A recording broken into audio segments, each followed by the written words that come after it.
So how many people here have heard of the old adage, you are what you eat? I am here to talk to you a little bit about what you eat and more specifically how safe it is. In 2014 in Albany, Georgia, Shirley Mae Almer, a 72-year-old woman who survived lung cancer and a brain tumor, died after ingesting peanut butter tainted with a food-borne illness. It took her life just 4 days before Christmas.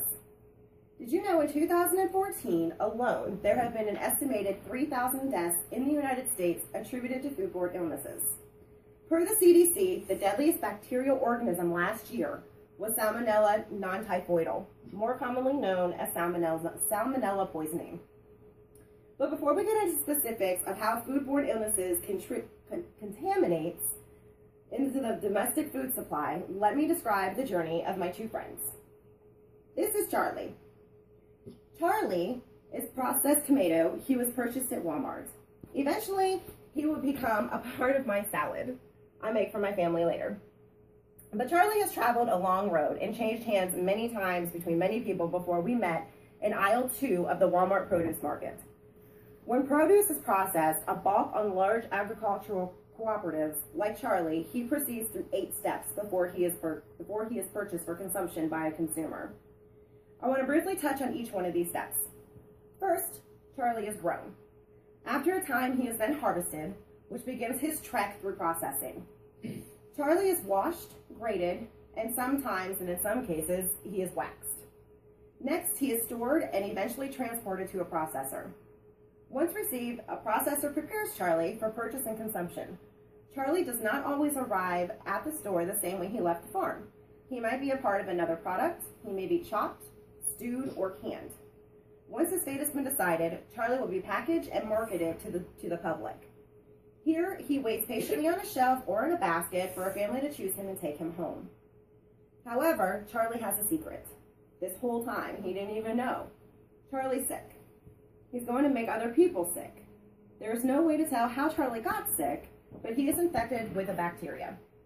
After examination, Charlie is diagnosed with Salmonella non-typhoidal.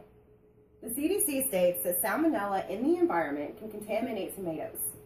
Salmonella can be found in the feces of many animals, like food animals, reptiles, amphibians, birds, and in some habitats, such as ponds and drainage ditches. Although the exact mechanism by which tomatoes become contaminated isn't known, experimental evidence suggests certain possibilities. In experimental studies, the insides of whole tomatoes can be contaminated in at least 2 ways. If a tomato is entered into water that is cooler than the tomato, the water can enter in through the stem scar. If the water is contaminated, then salmonella can be carried in. The second way is if contaminated water touches the stem or flower of a tomato plant, the growing tomato can be contaminated. Contamination on the tomato surface can be transferred to the inside when it is cut. Food handlers infected with salmonella can also pass this on through the tomato without washing their hands. That's a way that they can contaminate it. The Mayo Clinic states, once consumed, the salmonella bacteria typically live in animals and human intestines and are shed through feces. Typically, people with salmonella infections have no symptoms. Others develop things like diarrhea, fever, and abdominal cramps within at least 8 to 72 hours. Most healthy people recover without any problems. However, in some cases, the diarrhea associated with salmonella infection can be so dehydrating that they have to get hospitalization or medical attention immediately. Life-threatening complications also may develop if the infection spreads beyond your intestines and into your bloodstream. Children less than 5 years of age are most at risk for salmonella infection complications. These types of things can happen in spite of the labeling, the monitoring, and testing standards implemented by the Federal Food and Drug Administration. Food contamination with bacteria can slip through the cracks and be distributed all over the country, making identification of the source troublesome and slow. Now, let's talk about Tommy. This is Tommy. Tommy is a local produce tomato. He and his friends tend to be less uniform and smaller than Charlie, but Tommy had a very special home. He was grown organically on a farm 10 miles from my house as part of a community supportive agricultural initiative. This is a growing trend in the pursuit of healthier and safer foods. Tommy has 3 steps in his journey. He is planted, he is then harvested, and then he is consumed. Tommy is planted in a field that is processed naturally with green manure to support nutrient retention and suppress soil and water contaminants from getting contaminated. Green manure is a crop rotation plan where herbs and grasses are planted in a prior year and then tilled into the soil as natural plant fertilizer. Tommy will never come into purposeful contact with any animal byproducts, pesticides, or chemical fertilizers to enhance his growth. So Charlie over here, he gets to be all pretty and they all get to match because they implant him with stuff. They inject him to make him bigger and rounder. As where Tommy, he doesn't get that. He's all natural. Once that happens, he'll be picked by a farmer or a farmhand or directly by a consumer and delivered weekly or taken home with his new family. CSA are effectively a crop sharing initiative, usually ranging from $300 to $600 for a 4-month growing period. Joining a local cooperative like this can have many benefits. First and foremost is the knowledge of where and how your food is being produced.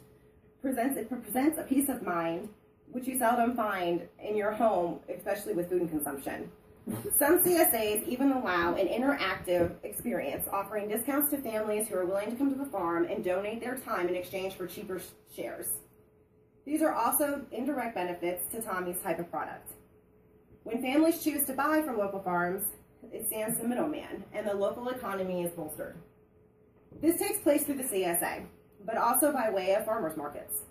I understand the CSA may not be financially feasible for everyone, but you can still support what they are doing and contribute in a financial way by attending and purchasing their organic products at a local farmers market. Encouraging farmers to produce with minimal additives and synthetic substances could have a tremendous impact on the environment. Reduction of fertilizer and pesticides runoff into local water supplies and air quality could be immediately observed. Long-term benefits could be argued endlessly, but the general consensus would be a healthier ecosystem. Here are a few local CSA forms or farmers markets in Stark County. You got the Farmers Market of Massillon, North Canton Farmers Market. If you want any more information on these, just go to Google and type in farmers markets in Stark County and it'll bring up a whole list of other places that you can try. The next is a list of CSAs closest to, also in Stark County. They are the High Mill Park in Massillon, Ohio, and Creekview Ridge Farm in Minerva. And for more information on these, you can also go to localharvest.org. I would go to here if you want to find out any more information on the CSAs. It can answer a lot of your questions, provide other answers for you. I hope this presentation has brought some insight into your home about your food, safety, production, processing, and choices for you and your family. I hope you like to meet Charlie and Thomas. But I hope you guys have a wonderful evening, and I thank you so much for listening to my presentation.